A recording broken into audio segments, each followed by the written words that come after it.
Hello, my name is Paul Cree, and I'm going to perform a piece called The Colour Orange. And it goes like this. Over the last few months, things have dramatically changed for me. Spots have appeared on my face. I've suddenly grown taller than most of my mates, and someone called Adam stuck an apple in my throat. And now any time I swallow, it looks like a satsuma's being slowly slipped down the inside of a snake. I'm experimenting too. I smoked a sovereign cigarette with my best friend Richard, leaning over the back of his garden fence behind the fir trees so we couldn't be seen by his parents. We then doused ourselves in Lynx Indigo to hide the smell, which I now spray underneath my armpits, not just for the church disco, but every day. I'm also dabbling in superstition. The man with a permanent suntan, funny accent, white teeth and shiny face, who's often on TV bending spoons of his mind, is enticing me to touch a big orange spot on my screen, as he makes yet another TV appearance on a special edition of the Bedelia Skinner Fantasy Football Show. Apparently, if I touch this big orange spot, it will channel positive energy towards the England football team as they prepare for their upcoming Euro 96 grudge match against Scotland the next day. There's a lot at stake. In the living room, by the back wall by the French window, is a lopsided white wooden shelf, on which stands a small collection of my 13th birthday cards, which have now lasted for 3 days. Stood next to the cards in a permanent place is a statue of the Virgin Mary and 2 decorative plates, which sit upright like shields and contain pictures of both Glasgow and Belfast. Underneath the lopsided white wooden shelf is the TV, a small 14-inch black Philips box which doesn't have a remote, and sometimes the buttons get stuck, and I'm looking at this big orange spot on the screen sat on the settee. I'm not sure what to believe, but I'm willing to give it a go. Mum and Dad probably won't like it, as I'm sure it goes against the teachings of the church, but so far, God hasn't answered any of my prayers about girls, and I've only just got a Sega Mega Drive. My best friend Richard has already got a Sega Saturn, and my teeth still look like Stonehenge. I stand up, walk towards the telly, and stick my sweaty little palm on the static of the glass. I'm doing it for England. I want England to win. It's the following day, and I'm now at Richard's house. He's got a much bigger TV. It's massive. He also has Sky. The satellite dish is outside his bedroom on the wall, and apparently, at night time, for 10 minutes, there's a secret channel where you get to see naked women. He also watches WWF. I have to make do with WCW on ITV. His parents actually like football, and on Sunday, they take him to games and watch him play. They don't go to church. And he has barbecues in his garden, and holidays to Florida, and places in Spain where they have outdoor water parks that Richard reckons are way better than the Croydon Water Palace.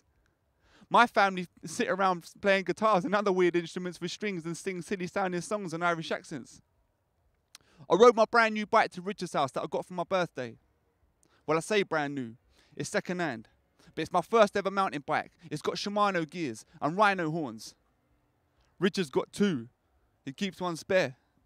We're both lying in our bellies in his living room, watching his big TV. I didn't want to watch the game at home, because I knew my older brother would be there, in his Celtic shirt and Scotland scarf. And my dad, who doesn't really like football, but will still watch the big games without taking sides. And when a player rolls around on the floor pretending to be injured, he'll go, "Ugh," just like my grandpa does. I needed to be amongst my own. I want England to win. It's half-time, it's 0-0 and it's tense, and the commentator is telling us that Jamie Redknapp is coming on from off the bench. His instructions are to keep holding the ball in midfield so the fullbacks can get forward. Richard and I erupt when Gary Neville swings in a cross from the right flank, which Alan Shearer heads in the back of the net to put England 1 up. Rolling around on the floor, Richard trying to put me in the headlock and punch me. Then out of nowhere, Scotland suddenly get a penalty. Gary McAllister steps up and places the ball on the spot. Now as he takes a few paces just before he strikes, the ball moves ever so slightly. And when he connects, Seaman saves and we erupt all over again. Now apparently, at that very moment, hovering in a helicopter above Wembley holding one of Bobby Moore's England caps, is the man with a permanent suntan, funny accent, white teeth and shiny face who told me to touch the orange spot. It must have been him that moved the ball. And when Jamie Redknapp plays a long sweeping pass into the path of an advancing Paul Gascoigne, who in 2 amazing moves deftly clips the ball over Colin Hendry's head and then slams the ball in the back of the net, Richard and I explode and go running around his garden shouting our heads off. After the game, cars are beeping everywhere, and we can hear people singing, "Football's coming home." And draped all over the place is the white and red flag of St. George, which until Euro 96, I'd not really seen before. England won. It's a good day to be English. I ride my brand new second-hand bike back home. I can't wait to see my brother's face, claim those rare bragging rights, serve him right for not supporting England. I put my bike in the shed and coming through the back door into the kitchen. I can hear my dad on the phone, probably to Grandpa. I hear a few ucks, which more or less confirms my suspicions. My brother is sat in the living room on the settee, still watching the telly. He looks dejected. And I suddenly feel like I said something to upset someone.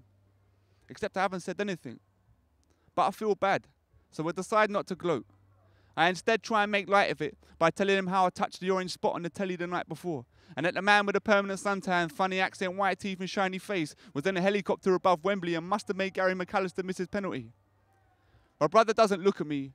He stays slumped on the settee looking at the telly, and then he mumbles some words about the orange spot. He then says something I don't really understand, about Belfast, marches, and some people called loyalists. I can hear my dad calling to go and speak to Grandpa on the phone. I remind myself that my mountain bike has got Shimano gears and rhino horns, and it was 4 miles to Richard's house and 4 miles back, so that's 8 miles in total that I rode today. And I tell myself that it's probably best that I don't mention the score. Thank you. Yeah, that's it.